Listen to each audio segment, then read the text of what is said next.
Assalamualaikum warahmatullahi wabarakatuh. Bismillahirrahmanirrahim. Di video kali ini kita bakal bahas mengenai tanggung jawab negara atas gagal bayar utang yang dimiliki oleh BUMN. Artinya gini, kalau misalnya BUMN yang sering dikenal di masyarakat sebagai perusahaan milik negara atau perusahaan plat merah, itu punya utang nih dan dia nggak sanggup bagi untuk membayar utangnya kepada kreditur, apakah negara ikut tanggung jawab untuk melunasin utang yang dimiliki oleh BUMN itu? Ya, sebelum menjawab pertanyaan itu kita harus tahu dulu nih, apa sih pengertian BUMN itu?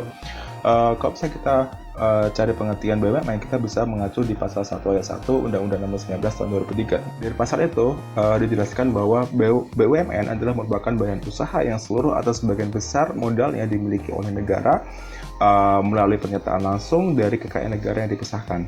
Pengertian pasal 1 ayat 1 itu kita bisa pahami bahwa sebenarnya BUMN merupakan badan usaha yang sebagian besar atau seluruhnya dimiliki oleh negara. Nah, kalau misalnya kita ngomongin BUMN yang berbentuk perseroan, maka hanya sebagian besar modal dimiliki oleh negara. Jadi nggak seutuhnya dimiliki oleh negara. Kalau misalnya kita berbicara BUMN yang berbentuk perseroan ya, atau persero, mungkin lebih gampang kita sebut persero ya BUMN ya. Nah, kita lihat kok persero itu badan usaha berbentuk apa sih sebenarnya. Nah, kita lihat pasal 2 Undang-Undang Nomor 19 Tahun 2003 bahwa perusahaan perseroan dalam arti BUMN adalah merupakan perusahaan yang berbentuk perusahaan terbatas yang modalnya terbagi dalam sahamnya seluruh atau paling sedikit 51%. Nah, kita udah dapat kata kuncinya tuh. Jadi BUMN merupakan perseroan terbatas nih yang modalnya sebagian besar dimiliki oleh negara. Nah, kalau misalnya kita udah kunci itu, kita bahas dulu nih perseroan terbatas apa sih sebenarnya. Nah, pengertian pasal terbatas itu bisa kita lihat di pasal 1 ayat 1 Undang-Undang Nomor 40 Tahun 2007 ya, di mana pasal itu tuh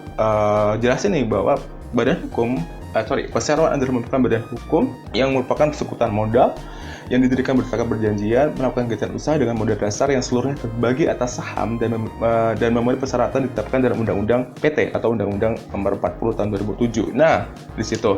Yang kedua kita lihat nih di pasal 3-nya bahwa pemegang saham tidak bertanggung jawab secara pribadi artinya sampai ke ranah kekayaan pribadinya atas perikatan dibuat atas nama perseroannya atau PT-nya itu. Oke, kita kumpulin nih. Yang pertama, BUMN merupakan PT.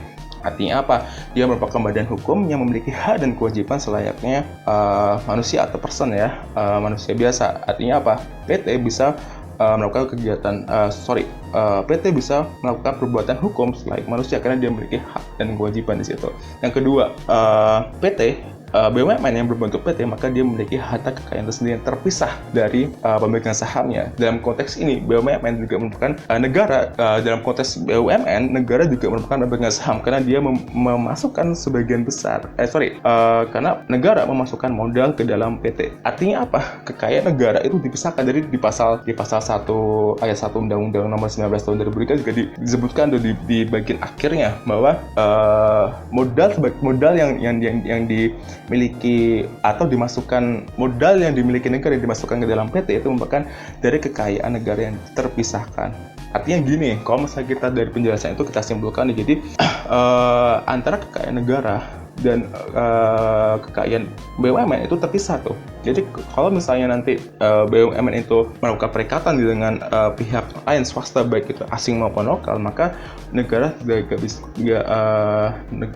sebagai salah satu pemegang saham terbesar itu tidak memiliki tanggung jawab sampai harta pribadi dalam kutip ya, artinya ngambil kekayaan negara lagi kalau PT atau BUMN Persero itu melakukan suatu perbuatan hukum. Nah, kita sambungkan lagi, kalau misalnya bikin utang dan dia nggak bisa bayar, maka negara hanya sebatas bertanggung jawab sebesar modal yang dimasukkan ke dalam BUMN itu.